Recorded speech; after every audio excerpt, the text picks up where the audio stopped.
Pemirsa, Pengadilan Tipikor pada Pengadilan Negeri Jakarta Pusat kembali menggelar sidang perdana Lukas NMB. Namun sidang ditunda karena alasan kesehatan.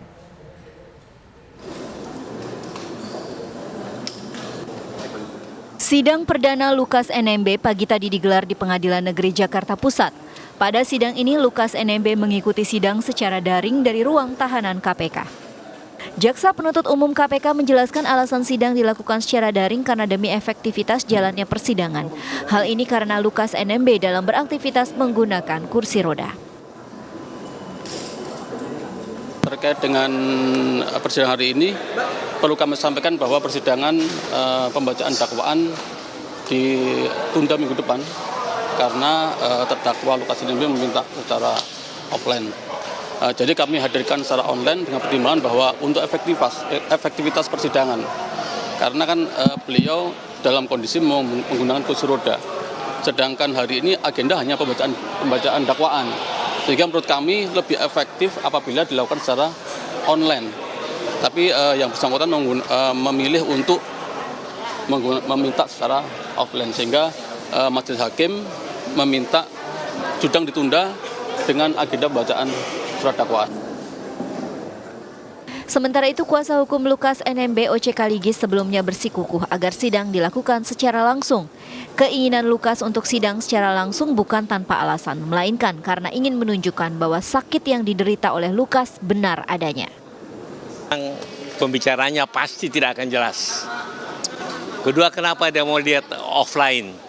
Biar media lihat kakinya bengkak, nggak bisa pakai sepatu, dan makin sakit dia di dalam. Itu aja saya mau kasih tahu. Dari semula saya sudah sangka bahwa sidang ini tidak akan dilanjutkan kalau hukum acara memang dilaksanakan. Bukan cuma saya, kita sudah tulis surat juga bahwa dia maunya offline. Biar media melihat keadaannya bagaimana. Biar rakyat Papua melihat keadaannya bagaimana. Jadi apa yang dikatakan, apa yang berlaku tadi adalah menurut hukum acara. Sebenarnya orang sakit not fit to stand. Sidang akhirnya tidak bisa dilanjutkan karena kondisi kesehatan Lukas NMB. Sidang akan kembali digelar pekan depan tanggal 19 Juni 2023. Dari Jakarta, Adi Mulya, M. Ishak, Rian Sahrul, TV One mengabarkan.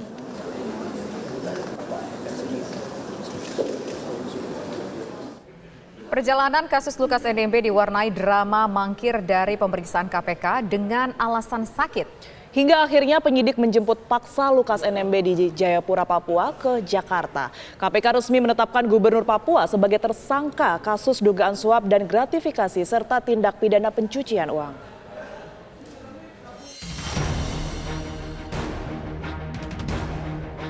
Gubernur Papua Lukas NMB resmi ditetapkan sebagai tersangka kasus dugaan suap dan gratifikasi pada 14 September 2022. Namun penangkapan dan pemeriksaan terhadap politikus Partai Demokrat itu baru berhasil dilakukan penyidik KPK pada 10 Januari 2023. NMB berkali-kali mangkir dari pemeriksaan KPK dengan dalih sakit. KPK pun akhirnya menjemput paksa NMB di sebuah rumah makan di Jayapura, Papua. Saat itu KPK mencurigai Lukas NMB bermaksud meninggalkan Indonesia.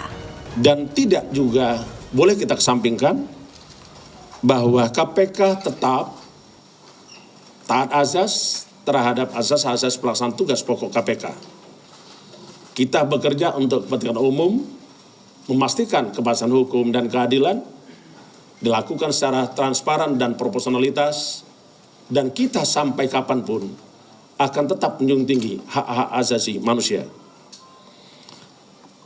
Dalam rangka kepentingan penyidikan, tim penyidik melakukan penahanan terhadap saudara LE untuk 20 hari pertama terhitung tanggal 11 Januari 2023 sampai dengan tanggal 30 Januari 2023 di rumah tahanan negara KPK Pomdam Jaya Guntur.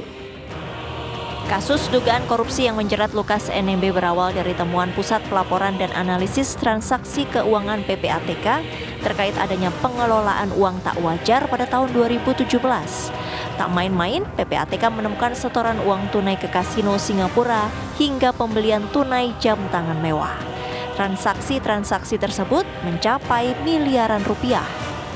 KPK akhirnya menetapkan Lukas sebagai tersangka dugaan suap dan gratifikasi proyek infrastruktur yang bersumber dari APBD Pemprov Papua.